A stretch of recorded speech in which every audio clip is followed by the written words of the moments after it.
Hi friends, you're welcome back to my channel. In this video we'll be treating inversions, and that's called inversions, and I promise you it's very simple and you're gonna grab. Okay, so first thing you note, every chord on the keyboard has their inversions. Okay, every chord has two inversions, that's first and second inversion. So for instance, this is C major, this is C, the key of C, right? So if I'm to build the chord of C, what I'm going to do, remember the formula, place your hand on the chord, counts 1, 2, 3, 4 semitones and 3 plus 3 semitones. 3 is your major chord. Okay, so if I say build the major chord for C sharp, this is it. Place your hand 1, 2, 3, 4. Okay, 1, 2, 3. Okay, remember minor chord is roots plus 1, 2, 3. Okay, plus 1, 2, 3, 4. Okay, as for minor, diminished chord is roots plus 1, 2, 3 plus 1, 2, 3 for any key. Okay, so every particular chord has two inversions, first and second inversion. So if this is the key of C and I say you should invert this, all you need to know, just the first thing to know, note the constituent of the chord.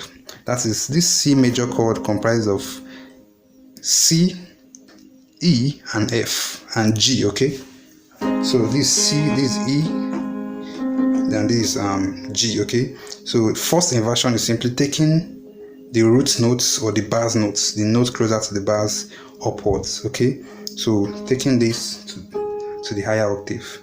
So remember I told you the keyboard is all about repetition. They are just repeating everything. Okay, so remember this C and this C, so just take the first inversion is simply take the root note to the higher octave. So instead of playing this here, I'm going to play it upwards. So remember it's the same thing. Okay, this is the same thing as this. Why? Because they have the same constituents. What makes this C major chord? Because it's composed of C, E and G. So if I play it like this, irrespective of how I play C and G, is still your C major chord. Okay, so that's one thing you need to know. So this is your first inversion. So second inversion is simply taking this particular root notes again, this bass notes, to the higher octave. So invert this for the second time, simply playing it here. So this, what was here, we played it upwards. Okay, so this is your second inversion. Okay, and you will notice if you play this again while maintaining this shape, take this upwards again, it goes back to your major, your roots. Okay, so this is your roots chord. Okay, this is your first inversion of C major, this is your second inversion and inversion. So if this happens to be the minor chord, okay, of C, if I show you to invert this, it's the same thing. Take the bass notes, just identify the constituents, the component of the chord. The component of this C minor chord is C, E flat and G. Okay, so the first inversion is simply taking the root notes or the bass notes, okay, to the upper octave. So this we play it here. So this is your first inversion. Okay, the second inversion, play this in the higher octave.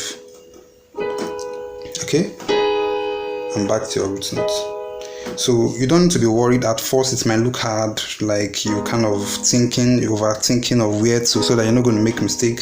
You know, with time you're going to develop the accuracy. Okay, so just take it easy and slowly. So you can do it for any particular key. So for instance, maybe on F, this F major chord, remember. So if I should invert this, is simply this is the first inversion, taking this here, invert this again, maintaining this, take this to the upper octave. Okay, and this. So the same thing applies to every key and every chord. So for instance, your diminished chord, maybe this is G diminished chord. Let's build it. Roots, identify G, 1, 2, 3. Okay, 1, 2, 3. This is your diminished chord. First inversion, take this upwards. Okay, so the first inversion is going to be like this. Okay, this is your first inversion of your diminished chord. The second inversion is taking this to the higher octave, playing it here instead of here. So this is the second inversion, and back to your chord. So you see, it applies to any key, any chord you find yourself. So just follow the formula or the basics. The basics is simple. First thing, identify the component of that chord. That's what makes up the chord. Then play the root notes, That's what you want your tone on is on. Play it on the higher octave for the first inversion, and second inversion, play this on the higher octave again. So what matters, all these particular chords are the same. This is the same thing as this, okay? This is the same thing as this. They are all C chord played in different arrangements, okay? So what matters is the chord.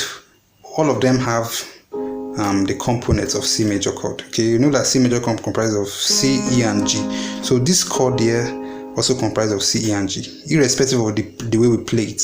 Doesn't matter. So if I do like this, if I play something like this, for instance, if my finger were longer and I played this here and I was able to play this, it's still C major chord. If I play this, it's still C major chord, okay? This is C major chord. Why? Because all the components of the chords are C, E, and G, okay? You can, this is your E, this is your G, this is your C, this is your E, this is your G. So no matter how I play it, so it applies, the same thing applies to all the keys. So I hope you find this video helpful, and do it, like, subscribe, and share. God bless you as you do so.